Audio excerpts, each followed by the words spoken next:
February 1, 1781. Before sunrise, 34-year-old General William Lee Davidson waits beside a flooded river with roughly 300 militia. Across the Black Water, more than 2,000 British soldiers are coming for him.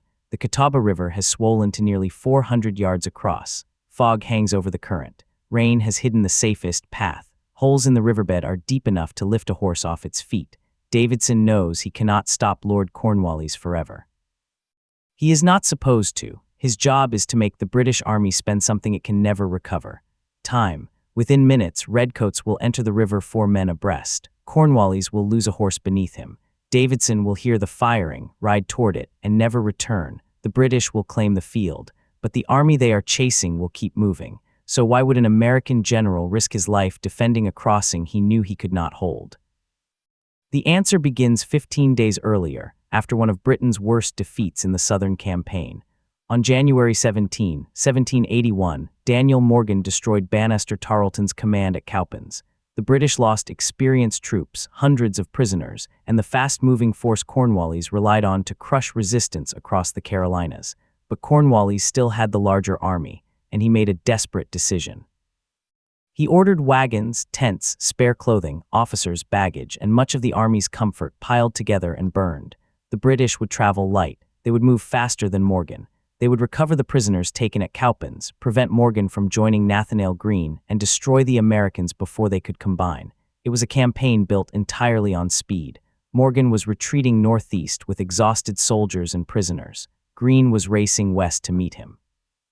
Behind both men came Cornwallis, pushing his army through winter rain with little shelter and fewer supplies every day. North Carolina's rivers turned the pursuit into a countdown. First came the Catawba, then the Yadkin. Beyond them lay the Dan River and the relative safety of Virginia. Every river the Americans crossed widened the distance between survival and destruction.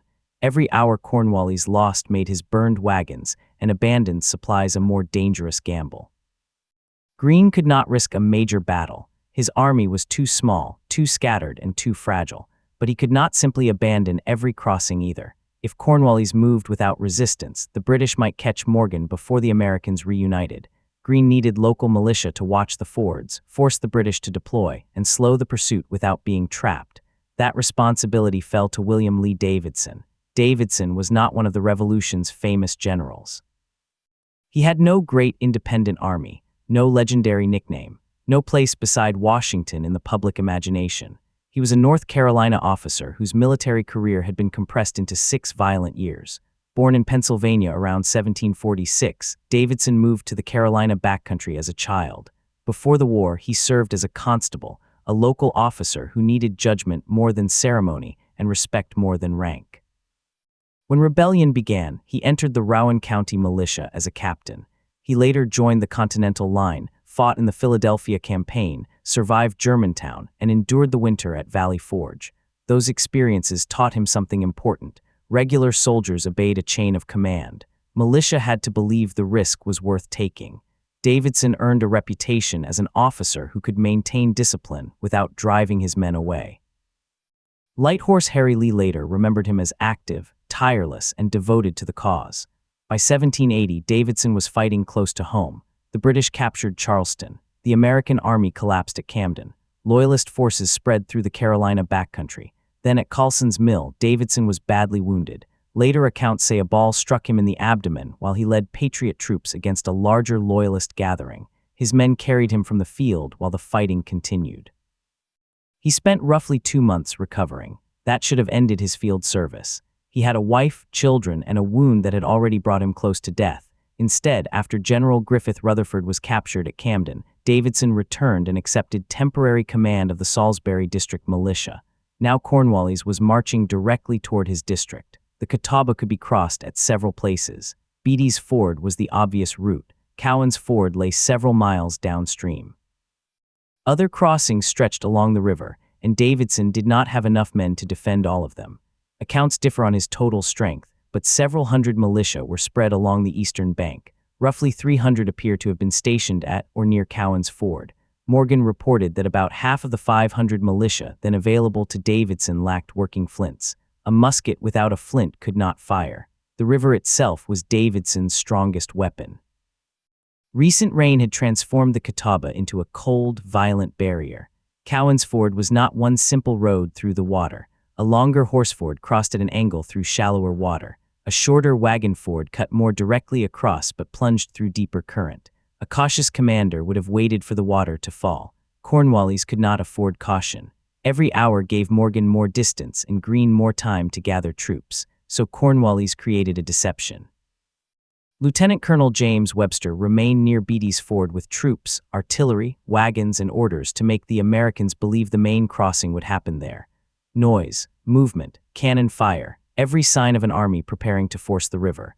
Meanwhile, Cornwallis led the main body downstream in darkness toward Cowans Ford. The plan attacked Davidson's real weakness, not the quality of his men, the number of places they had to watch. On the evening of January 31, Davidson moved with a detachment toward Cowans Ford while other militia remained near Beatty's.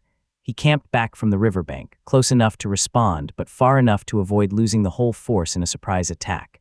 Pickets watched the water. The river roared in the darkness. Fog reduced visibility. Mud slowed every road. And somewhere across the current, more than 2,000 British soldiers were moving without fires. Davidson still had a choice. He could pull farther east, preserve his militia, and leave the river unopposed. From a narrow tactical view, that might have been sensible. 300 men could not hold the Catawba against Cornwallis's army, but Davidson's mission was not to hold forever. It was to make the crossing cost time. Near daybreak, a local loyalist guide led the first British troops toward the direct wagon ford. The route was shorter. It was also deeper. British light infantry entered first, 4 men abreast, bayoneted muskets lifted above the current, long staffs searching for the riverbed. The water struck them with enough force to break formation. Men slipped. Equipment pulled at their bodies. Horses lost their footing. Brigadier General Charles O'Hara and his mount were reportedly swept downstream before recovering. Cornwallis entered the river behind his leading troops. For the first moments, the deception worked. The fog, darkness, and noise of the flooded Catawba hid the size of the movement. The American pickets did not see a full army. They heard splashing. Then shapes began to appear in the mist. A warning went up, and the first muskets flashed from the eastern bank. For more stories about the overlooked decisions that changed the revolution, subscribe now, because Davidson's next choice is the reason this crossing still matters. The river became a firing lane. British soldiers were trapped in the worst possible position. Some were chest-deep in freezing water. Some had reached the eastern bank but had not formed ranks. Others were still entering behind them, pushed forward because stopping in the current was more dangerous than continuing. The militia fired into the column. Men fell. Some were struck by musket balls. Others disappeared beneath the water. Cornwallis's horse was hit and reportedly reached the eastern bank before collapsing. The British commander survived. His crossing was now fully exposed. A recollection recorded many years later by Robert Henry, who was 16 at the time, claimed that some American sentries had been asleep when the attack began. That memory must be treated carefully because it was written decades afterward, but Henry's account captures the confusion better than any clean battlefield map. The Americans did not watch an army advance in perfect lines. They saw shadows in fog. They fired at movement. They tried to understand how many British troops had already crossed and how many were still in the river. The first redcoats reaching dry ground pushed forward. Officers forced men into line. British muskets answered from the mist. The Americans fired again. Henry later remembered carrying ammunition to a militiaman named Beatty. Henry fired, ran back for another load, and returned as more British soldiers climbed from the river. Then Beatty told him it was time to run. That was not cowardice. It was arithmetic. Every minute placed more disciplined infantry on the eastern bank. The narrow window in which militia fire could punish the crossing was closing. Once the British formed properly, Davidson's men would face volleys and bayonets from troops who outnumbered them many times over. The militia began to give ground. That was when Davidson heard the firing. He had remained behind the immediate riverbank so he could respond without being swallowed by the first surprise. Now he mounted his horse and rode toward the sound. He could have ordered a retreat from safety. He could have accepted that the warning shots had already served their purpose. He did neither. He rode forward to learn whether the line could hold a little longer and whether his men could withdraw without turning the retreat into a massacre. In the fog and smoke, Davidson may have been easier to identify than the men around him. Later tradition says his blue continental coat made him conspicuous. Another account claims a loyalist guide or marksman recognized him. Neither detail can be proved. What is certain is that a ball struck Davidson in the chest. He fell from his horse. The officer who had survived Germantown Valley Forge, the destruction of the Southern Army, and a severe wound at Carlson's Mill died beside the Catawba before the crossing was complete. For the militia, his death ended any chance of an organized stand. The withdrawal became a race. British troops advanced from the riverbank. Musket balls cut through trees and brush. Henry remembered running as fire followed the retreat. Some Americans escaped along the eastern roads. Others became separated. A few were captured. The British secured the bank. Official reports listed 4 British soldiers killed and 36 wounded. Later, local accounts suggested that additional men drowned, but the true number is uncertain. American losses are often given as 4 killed and 3 captured, with an unknown number wounded. Among the American dead was the commanding general. The firing had lasted only a short time. The consequences did not. Cornwallis still had to finish moving thousands of men, horses, weapons, and equipment across a dangerous river. Units had to reform, stragglers had to be gathered, officers had to determine where Morgan had gone, and the army Cornwallis wanted to destroy was already farther east. On a map, Cowan's Ford was a British victory. Cornwallis controlled the crossing. Davidson was dead, the militia had scattered, but the British had not captured Morgan. They had not caught Greene. They had not recovered the Cowans prisoners. They had not ended the retreat. They had won the riverbank and lost more time. Cornwallis sent Tarleton after the retreating militia. Later that day, Tarleton struck another Patriot gathering at Torrance's Tavern. Another British success. Another American force driven away. And still the main army escaped. Morgan reached Salisbury on February 2. The chase moved toward the Yadkin River. The Americans crossed before rising water complicated the British pursuit. Greene continued east, using boats, screened roads, divided columns, and carefully timed withdrawals to stay just beyond Cornwallis's reach. The race did not end at the Catawba. It became more desperate. The British had burned their baggage to move faster. Now their soldiers marched wet, hungry, and exhausted through a countryside stripped of supplies. Greene's men were exhausted too, but they still had one advantage. They were ahead. By February 14, the American army reached the Dan River. Boats carried Greene's men into Virginia only hours before Cornwallis arrived. The British commander stood on the North Carolina side and watched the army he had pursued for nearly a month escape beyond his reach. That retreat became known as the Race to the Dan, one of the most skillful operational movements of the war. It was not the work of one man. Boats had to be collected, routes had to be watched, rear guards had to mislead the enemy. Local militia had to appear at rivers and crossroads long enough to force the British to stop, deploy, and fight. William Lee Davidson was one link in that chain. The shooting at Cowan's Ford did not continue for an entire day. It lasted minutes, but its costs stretched across the day as Cornwallis completed the crossing, reorganized his army, and resumed a pursuit that had already slipped farther away. That is what Davidson bought, not a battlefield victory, distance. What should have happened after Cowans was simple.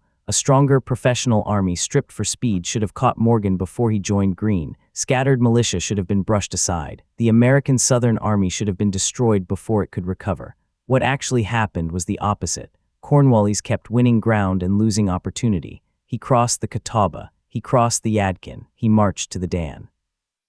At every stage, Greene remained just beyond him. Then Greene returned.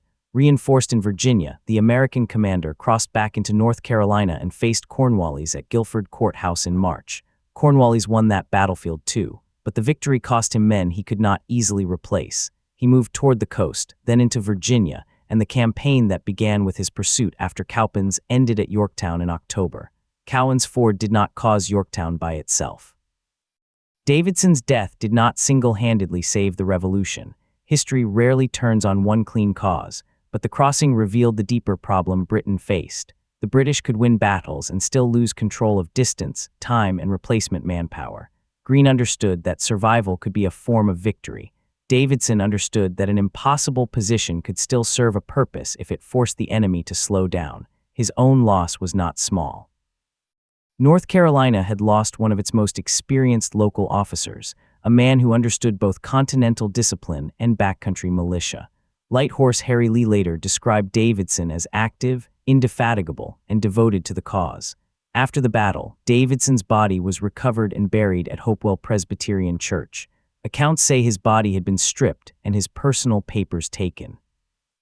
A wallet associated with him later appeared among British records in London and was eventually returned to the United States. His name remained across North Carolina. Davidson County and Davidson College would carry it forward, yet even the portrait often used to represent him has been questioned and may actually show his son. The face became uncertain. The decision did not. Today, the original battlefield is gone beneath Lake Norman. The construction of Cowans Ford Dam flooded the old crossing in the 20th century. Boats now pass above the place where British soldiers fought the current and Davidson rode toward the gunfire.